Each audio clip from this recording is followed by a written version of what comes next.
Dover, 1977. In the late 1970s, the town of Dover, Massachusetts, represents a quiet, affluent suburb located just 15 miles southwest of Boston. Its small population of fewer than 5,000 residents enjoys a notably high median income, contributing to its reputation as a peaceful and prosperous community. Consequently, Dover is not the kind of remote, rural setting typically associated with American cryptid sightings, which often originate in more isolated, less developed regions. The town's stable social fabric and lack of economic hardship make it an unusual backdrop for the series of bizarre events that would soon unfold across its wooded roads and quiet neighborhoods. This established normalcy makes the subsequent reports even more difficult for investigators and the public to dismiss. Unlike the folklore-rich regions of Appalachia or the dense, mysterious forests of the Pacific Northwest, Dover's landscape is one of manicured lawns and colonial-style homes. The local culture values reason and education, therefore, its residents are generally considered less susceptible to the kind of mass hysteria that can fuel a monster panic. There is no pre-existing mythology or local legend involving strange creatures in the area, which means the sightings emerge from a complete cultural vacuum, placing it in stark contrast to places like Point Pleasant, West Virginia, or the Pine Barrens of New Jersey. This very lack of precedent becomes a central element of the mystery because it suggests the witnesses were not influenced by established local folklore. The community's inherent skepticism and reliance on empirical evidence create a high bar for believing any extraordinary claims. This placid suburban environment is violently disrupted on the night of April 21st, when a 17-year-old driver named Bill Bartlett reports the first documented encounter. Bill Bartlett. On the night of April 21st, 1977, at approximately 10:30 p.m., 17-year-old Bill Bartlett drives three friends along Farm Street, a dark, wooded road in Dover.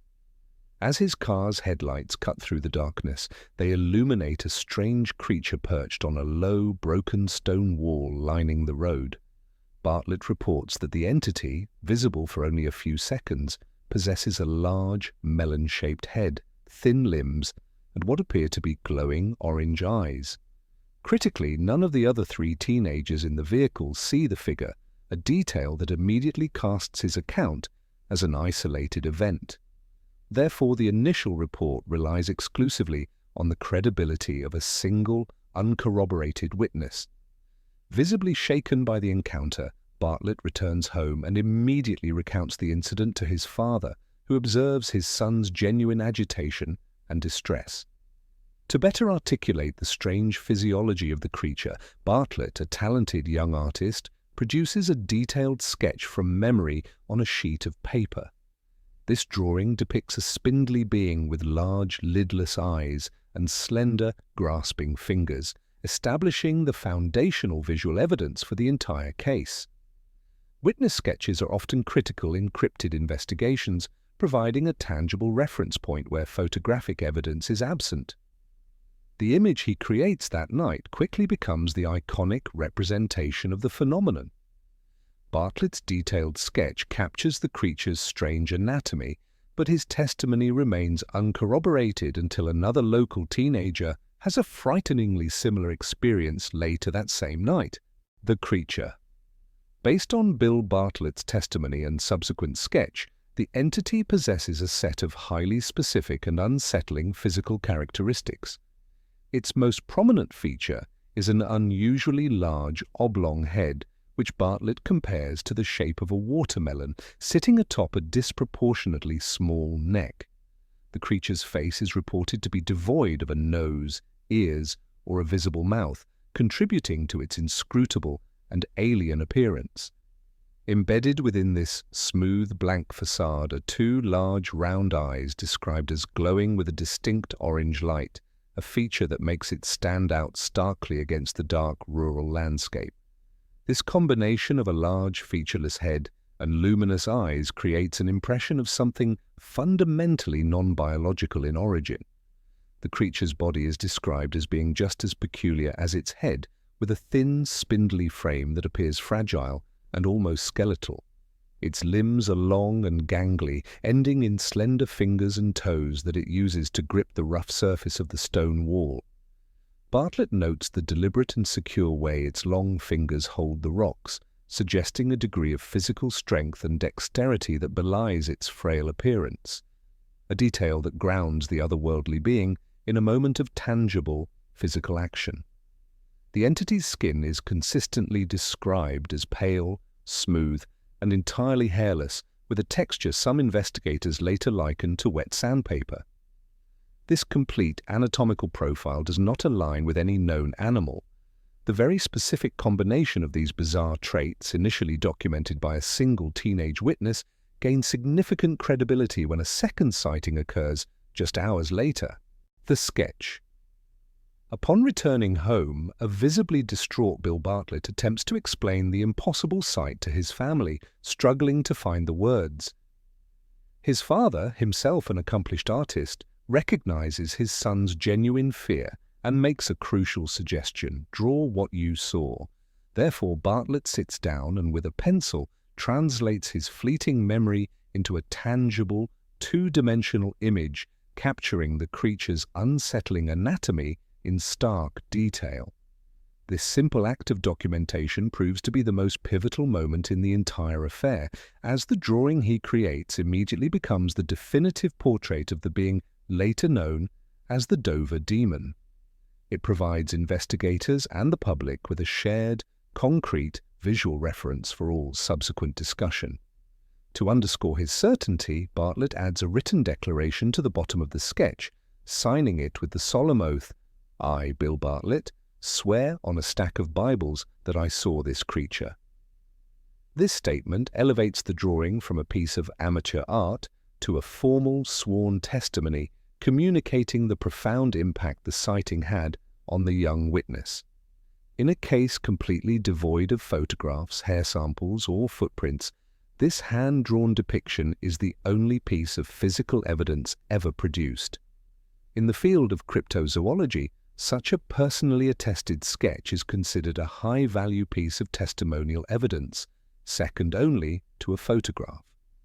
Consequently, the Bartlett sketch circulates rapidly, cementing the public's perception of the creature's appearance. Bartlett's sworn testimony and detailed drawing provide a compelling but solitary account, a situation that changes dramatically just 2 hours later. John Baxter. The narrative gains a critical second witness just 2 hours after Bill Bartlett's encounter, at approximately 12:30 a.m. on what is now the early morning of April 22nd. 15-year-old John Baxter is walking home from his girlfriend's house, taking a familiar route along Miller Hill Road, which is less than a mile from the initial sighting on Farm Street. As he heads down the dark road, he observes a small figure approaching him and initially assumes it is a younger acquaintance with a distinctively unusual gait. Because of this misidentification, Baxter does not feel immediate alarm and even calls out a greeting to the approaching shape, but he receives no response. The figure continues its steady, silent approach, drawing ever closer to Baxter in the moonless dark. As the entity walks past him, Baxter gets a clear, unobstructed view and realizes the profound nature of his mistake. He reports seeing a figure with an oversized, pale head and a thin, spindly body, a description that is strikingly similar to the one provided by Bill Bartlett. Baxter specifically notes that the being appeared to be running with its feet turned inward, and he saw it wrap its long fingers around a tree trunk as if to steady itself before it disappeared into the woods. The independent corroboration from a second witness who had not spoken to Bartlett is what elevates the case from a single strange report to a legitimate phenomenon. Terrified by the close proximity of the encounter, Baxter runs from the location and heads directly for the safety of his home just up the road. With 2 credible sightings reported within hours of each other, the stage is set for a third encounter the very next day, which would solidify the creature's brief but terrifying presence in Dover. The second sighting. John Baxter's independent report provides powerful corroboration for Bill Bartlett's initial claim, as his description of the entity matches the first account with remarkable precision. He too describes a being with glowing orange eyes, an oversized pale head, and a disproportionately thin body supported by spindly limbs. This striking consistency is critical to the case's legitimacy because the two teenagers, Bartlett and Baxter, did not know each other well and had no opportunity to collaborate on their stories before coming forward. Therefore, the possibility of a coordinated hoax is significantly diminished, forcing observers to consider the sightings as two separate, yet reinforcing events that occurred less than a mile apart. Following the initial shock of the close encounter, John Baxter cautiously trails the figure from a distance, watching as it moves with its awkward, inward-facing gait. He pursues it for a short way until it scrambles down into a shallow, wooded gully near the side of the road, using its long limbs to navigate the uneven terrain. Before Baxter can get a closer look or alert anyone else, the entity completely vanishes into the dense undergrowth and overwhelming darkness of the gully. The fact that both primary sightings end with the creature disappearing into the landscape is a common feature in cryptid reports, often preventing the collection of physical evidence. His pursuit ends there, leaving behind no footprints or traces and once again limiting the entire investigation to eyewitness testimony. With two independent witnesses now on record, the Dover demon phenomenon gained significant local traction, setting the stage for a third and final confirmed sighting. BRABHAM. The final confirmed sighting occurs on the following night, Friday, April 22nd, when 15-year-old Abby BRABHAM is a passenger in a car driven by her 18-year-old boyfriend, Will Tainter.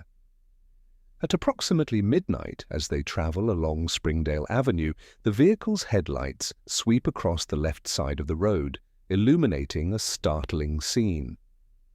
It is in this brief moment that BRABHAM sees a figure positioned by the roadside, which she would later describe with chilling familiarity. This third report, in just over 24 hours, solidifies the events into a concentrated phenomenon, escalating the situation beyond isolated incidents into a legitimate local flap that demands a more serious look. Consequently, what began as a single strange report now appears to be a pattern of recurring activity within a very specific area.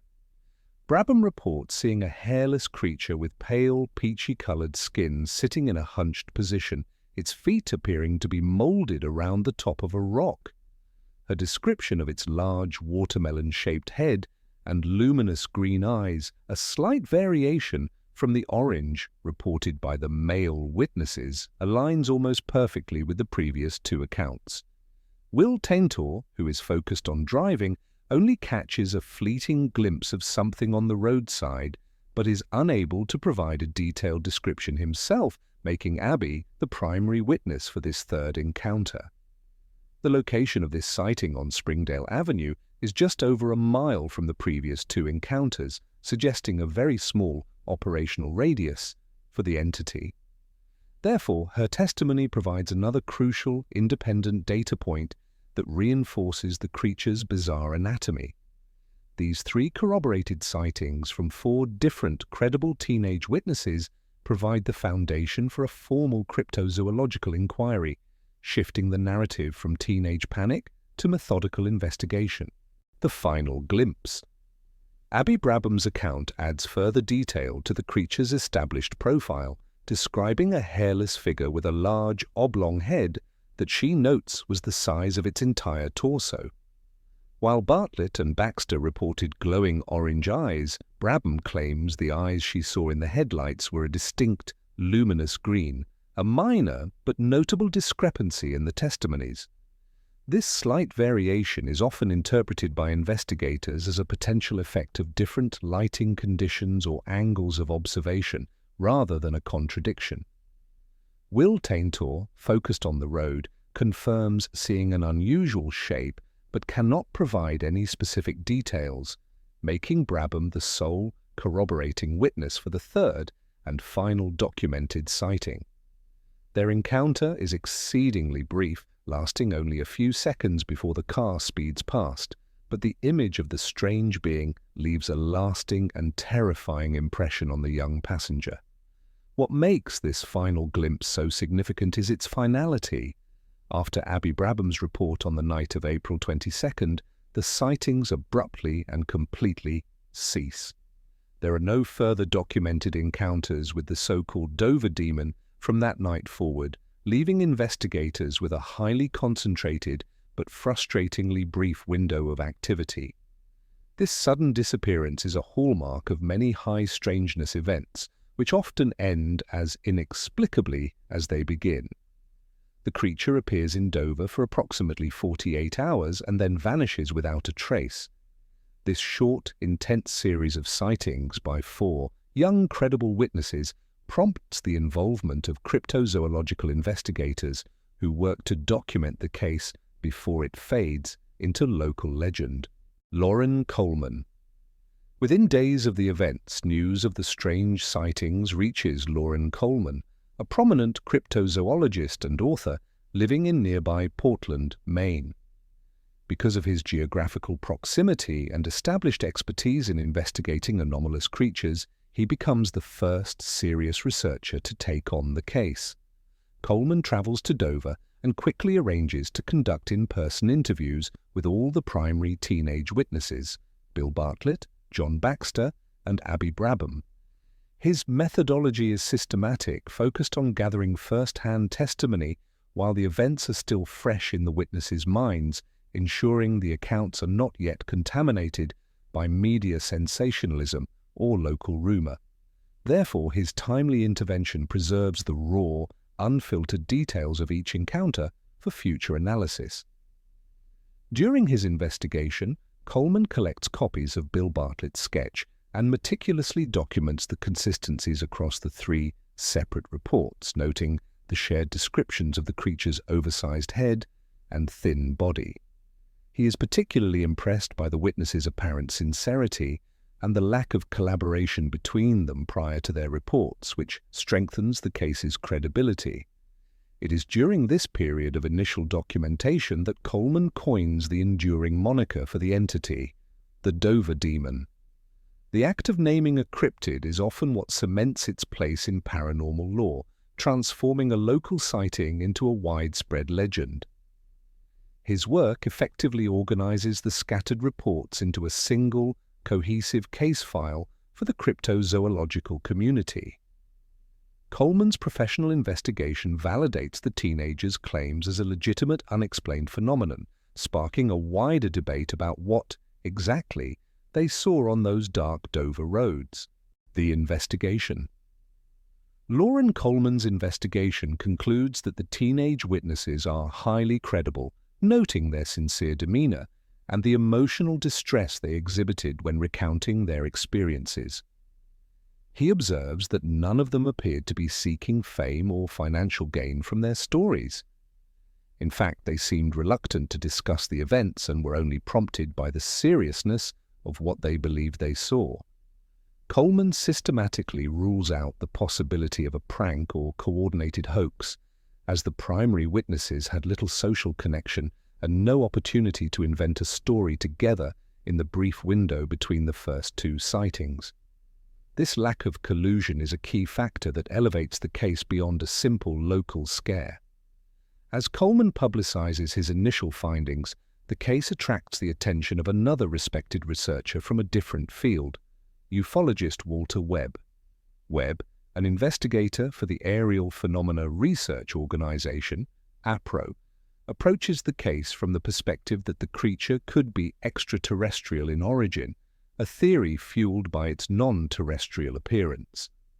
Webb conducts his own set of independent interviews, and his findings largely align with Coleman's, confirming the consistency and credibility of the witness testimonies. The involvement of investigators from both cryptozoology and ufology highlights the ambiguous nature of the entity, which fits neither category perfectly. Despite the added scrutiny from multiple researchers, the investigation stalls. The mystery deepens as more experts weigh in, but no new sightings are reported and no physical evidence ever materializes, leaving analysis dependent entirely on the original testimonies. The FOAL theory. In the search for a rational explanation, skeptical investigators and debunkers converge on a single, prominent theory: the misidentification of a newborn foal. This explanation posits that a young horse, known for its long, spindly legs, unsteady gait, and disproportionately large head, could easily appear alien to an unprepared observer in dark, fleeting conditions. Proponents argue that the glowing eyes reported by the witnesses could simply be the natural eyeshine produced by a foal's tapetum lucidum when caught in the beam of a car's headlights. Therefore, they contend that the entire series of events can be attributed to a simple, if unlikely, case of mistaken identity involving a common animal. However, the FOAL theory collapses under scrutiny due to one critical, verifiable fact. Extensive investigation confirms that no horse farms existed in the immediate vicinity of the sightings, and no local residents reported a loose or missing foal during April of 1977. Furthermore, the witnesses themselves have consistently and emphatically rejected this explanation over the decades, insisting that what they saw was not any known animal. They specifically cite the creature's hairless, pale skin, its lack of a snout or muzzle, and its thin, gripping fingers, anatomical details that are entirely inconsistent with those of an equine. Misidentification is a common explanation in cryptid cases, but it typically requires the misidentified animal to actually exist in the region. With the most popular skeptical theory largely discredited, the debate over the creature's true nature turns toward more speculative and extraordinary possibilities. The moose calf. A second prominent animal misidentification theory suggests the creature was actually a moose calf, an explanation with slightly more ecological credibility. Historical records confirm that moose populations were beginning to slowly re-establish themselves in central and eastern Massachusetts during the late 1970s after more than a century of absence. Because the animal was still a novelty in the area, proponents argue that local residents would be largely unfamiliar with the appearance of a juvenile moose, particularly a sickly or malnourished one. This scenario could potentially account for a creature with an oversized head, a thin body, and a clumsy, unsteady gait, aligning with some of the core elements from the witness reports. Despite offering a more plausible regional animal, the moose-calf hypothesis fails to address the most specific and unusual details of the sightings. The theory cannot adequately explain the creature's reported pale, hairless skin, as even a young moose is covered in dense, dark fur. Furthermore, the witnesses described a being with a featureless face and no discernible snout or muzzle, which is a stark contradiction to the prominent snout of a moose.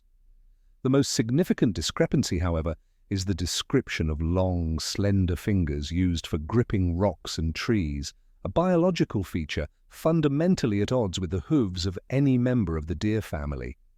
This anatomical impossibility is often cited by investigators as the theory's fatal flaw. With both the foal and moose calf theories failing to account for the specific evidence provided by the witnesses, the door opens for far more speculative and paranormal explanations. The hoax. Naturally, any investigation into such a bizarre series of events must consider the possibility of a deliberate teenage prank. However, researchers like LOREN quickly established that the primary witnesses, Bill Bartlett, John Baxter, and Abby BRABHAM, move in different social circles and are not close friends.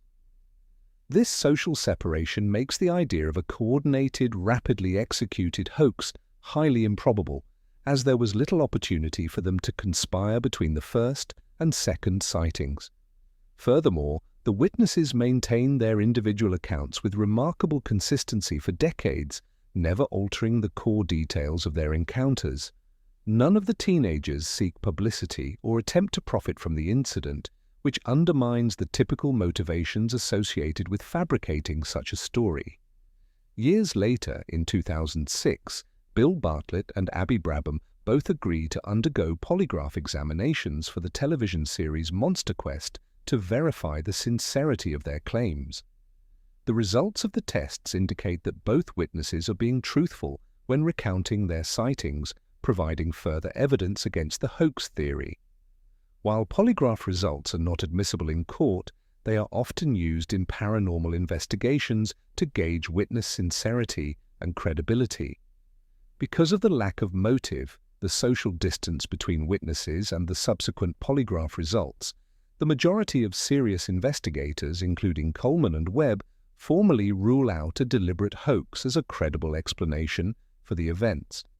With both animal misidentification and a coordinated hoax being largely dismissed by researchers, the investigation is forced to confront more unconventional and paranormal possibilities. Extraterrestrial. Given the cultural context of the late 1970s, a period marked by intense public interest in UFOs and alien encounters, the extraterrestrial hypothesis became an immediate and popular explanation. The creature's physical description, a large, bulbous head, thin limbs, pale skin, and huge dark eyes, closely aligns with the emerging grey alien archetype popularized by films and alleged abduction accounts of the era. Ufologists like Walter Webb, who joined the investigation early on, championed the theory that the Dover demon was a biological probe or a lost extraterrestrial being sent to Earth for reconnaissance purposes. The entity's alien appearance seemed to place it firmly within the realm of ufology rather than cryptozoology. Proponents of this theory speculate that the creature might have been a non-sentient biological robot or a scout that became separated from its ship or handlers, left to wander the unfamiliar Earth environment. This would explain its seemingly aimless and disoriented behavior as it navigated the dark, wooded roads of Dover. However, the extraterrestrial hypothesis suffers from a significant lack of supporting evidence. No UFOs, strange lights, or anomalous aerial phenomena were reported in the Dover area during the 3-day period of the sightings. This absence of a corresponding aerial event is a major stumbling block for the ET theory, as most cases of alleged alien creatures involve a nearby UFO sighting. Without a craft, the theory remains entirely speculative. The lack of any associated UFO activity leads some researchers to propose that the creature originated not from another planet, but from another dimension entirely, MANNEGISHI. Another compelling but highly speculative theory suggests the Dover demon was a manifestation of a being from Native American folklore known as the MANNEGISHI. These entities feature prominently in the mythology of the Cree and Ojibwe peoples of the Great Lakes region, and are described as small, humanoid trickster spirits. According to these ancient legends, the MANNEGISHI possess large, round heads, no visible noses, thin, stick-like limbs, and 6 fingers on each hand. They are said to live in the crevices between rocks, particularly near rivers or other bodies of water, which draws a direct parallel to the Dover demon's reported proximity to stone walls and a gully. Investigator LOREN was the first to publicly note the striking similarities between the creature described by the Dover witnesses and the mythological MANNEGISHI. The descriptions align on several key points: the disproportionately large head, the spindly body, the large round eyes, and the preference for rocky habitats. This theory posits that the Dover demon was not an extraterrestrial or an undiscovered animal, but rather a rare appearance of a being documented in folklore for centuries. This cross-cultural folkloric connection is rare in modern cryptozoology, suggesting a deeper, archetypal root for the phenomenon. The primary challenge to this explanation is the vast geographical and cultural distance between the Great Lakes region and eastern Massachusetts, with no clear reason for such a creature to appear so far from its traditional territory. The MANNEGISHI legend provides a compelling mythological parallel, but the lack of a direct cultural link to Massachusetts leaves the case perpetually suspended between folklore and unexplained reality, cementing its status as an enduring American mystery. Cultural impact. Despite its incredibly brief appearance, the Dover demon secures a permanent and prominent place within the field of modern cryptozoology. Because the case involves multiple, independent witnesses providing highly consistent descriptions over a short period, investigators classify it as a Class A encounter, the highest designation for testimonial credibility. Consequently, the creature is frequently featured in books, television documentaries like Monster Quest, and countless online forums, cementing its status alongside far more enduring American legends. Its fame is directly attributable to the perceived sincerity of the teenage witnesses and the rapid, professional investigation that preserved their accounts. The iconic sketch produced by Bill Bartlett provides a tangible, unsettling image that continues to capture the public imagination decades after the events. The creature's enduring notoriety is particularly bizarre when considering the entire phenomenon was confined to a single 48-hour period in one Massachusetts town, making it the ultimate flash-in-the-pan monster. Unlike the sustained sighting waves associated with creatures like Bigfoot or the Mothman, the Dover demon appears for 2 nights and then vanishes completely from the historical record. This extreme brevity makes it a uniquely frustrating and compelling case for researchers, as there are no subsequent events to analyze or new evidence to discover. Its entire existence as a legend is based on fewer than 5 minutes of total combined observation time across all 3 sightings. The mystery is perfectly contained with no prologue and no epilogue, leaving only the sworn testimonies of 4 teenagers and a single pencil sketch as its legacy. Therefore, the Dover demon endures not as an ongoing threat or a piece of local folklore, but as a perfect, unsolvable snapshot of high strangeness that briefly descended upon a quiet New England suburb and then disappeared forever. The X-Files. The legend of the Dover demon transcends the niche world of cryptozoology when it is adapted for network television in the early 1990s. In a first-season episode of the hit show The X-Files titled The Jersey Devil, which originally aired on October 8, 1993, writers present a feral humanoid creature that shares distinct characteristics with the Dover sightings. Show creator Chris Carter later confirms in interviews that the design and behavior of the episode's creature were directly influenced by the witness accounts and the iconic Bartlett sketch from the 1977 case. Therefore, this popular primetime series serves as the primary vector for introducing the obscure Massachusetts cryptid to a global audience numbering in the millions, many of whom had never heard of the original events. This mainstream exposure effectively cements the Dover demon's place in popular culture, ensuring its story will be remembered far beyond the small circle of paranormal researchers who first documented it. The episode, while named for a different regional monster, visually brings the creature from the Bartlett sketch to life, giving it a moving, breathing form that reinforces the original witness descriptions. This fusion of 2 distinct legends in one episode is a common phenomenon in media adaptations, often simplifying complex folklore for a broader audience. By presenting a hairless, pale, and large-headed humanoid, the show provides a powerful visual anchor for the legend, transforming it from a regional anomaly into a recognized figure within the broader landscape of American monsters. This transformation from a fleeting local event into a permanent fixture in American pop culture guarantees that the mystery of the Dover demon will continue to be debated, analyzed, and retold. Japanese fame. The Dover demon's legacy takes an unexpectedly international turn as it achieves remarkable popularity within Japan. This fame is almost exclusively driven by its inclusion in the long-running video game franchise Shin Megami Tensei, a series renowned for incorporating mythological figures and cryptids from a vast array of global cultures. Beginning with its debut in the series, The creature is presented as a recruitable demon, with its in-game design being a faithful and direct adaptation of Bill Bartlett's original 1977 sketch.